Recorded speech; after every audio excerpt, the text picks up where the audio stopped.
Mirandus is a classic fantasy MMO adventure. Um, we are powered by blockchain and letting players own their own content. And we are aiming to bring adventure back with the game. I feel like adventure has been all but lost in games and titles these days. So Yes. this is a dangerous world. There are no NPCs telling you what to do. There are no Ah, maps. We are just turning you loose and setting the stage, and you have to learn to work with others to craft and survive and push deeper into the world to uncover the secrets.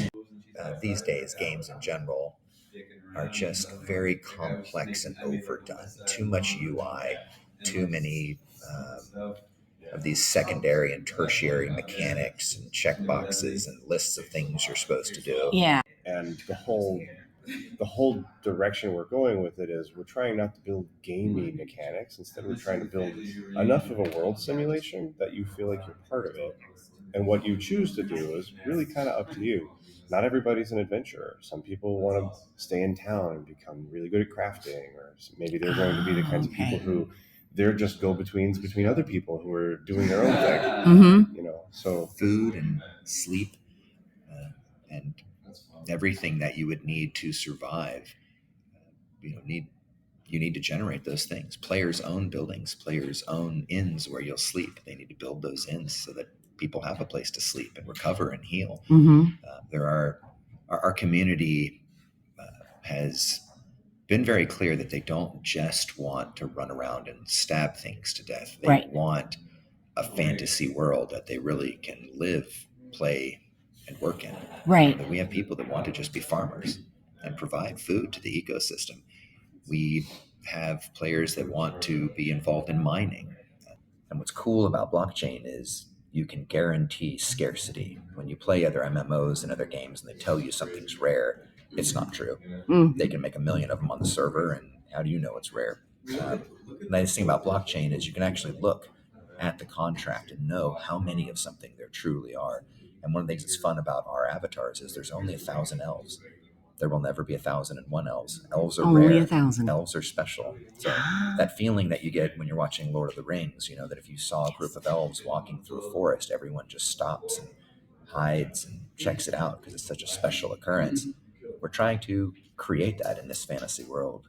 We don't have a soundtrack in the game. There's no music playing. Mm-hmm. You will only hear music inside our game if a player plays it. Mm-hmm. But there's no music just pouring in your ear.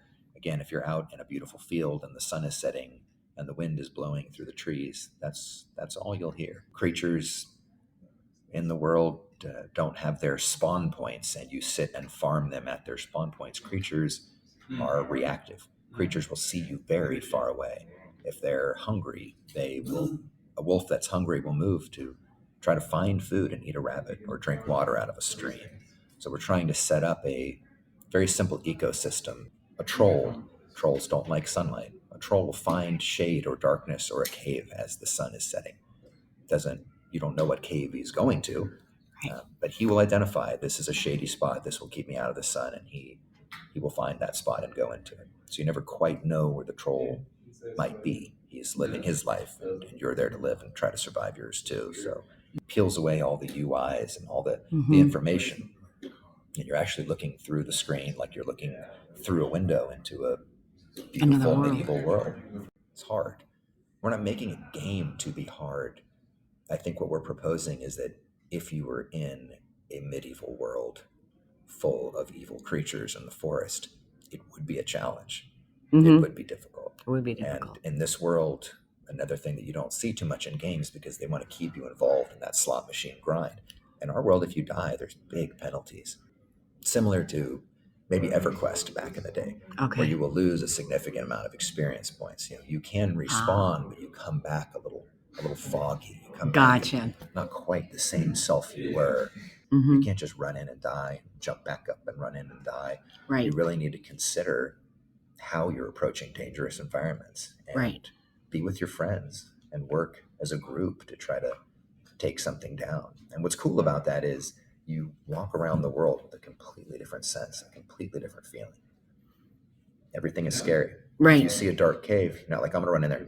You're like, what's in there? What's in there? Who's in there? Does anyone know what's in there? Has anyone been in there? You start talking to people, daring each other to enter, saying maybe you should back each other up. The other thing that's cool is when you see a high-level player.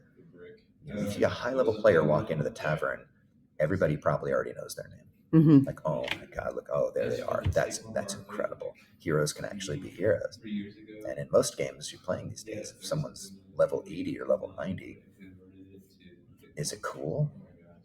No, it's not cool. It just means you're not a great player. You just spent a lot of time. I too am going to be level 90 if I just sit here and play this game all day for a month or two. Right. So there's no, it's not really prestigious.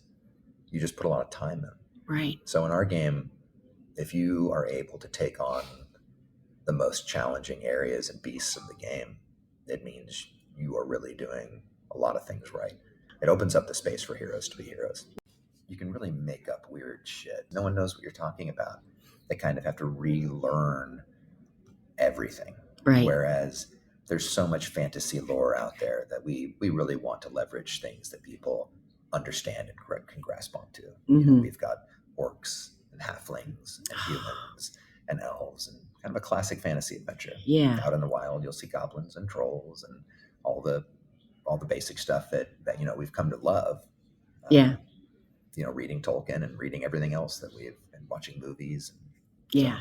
There's D&D. also a lot of wildlife too, like that, and because wildlife forms sort of the base of the food pyramid. Mm-hmm. We have the intention of, we have rabbits, and then there's wolves, and then we have deer, and then there will be more and more creatures and things for you to hunt with a bow. And you may go out in a hunting party and go hunt deer, and you run across a goblin, and you're like, we need to go back. Yeah. Goblins aren't easy.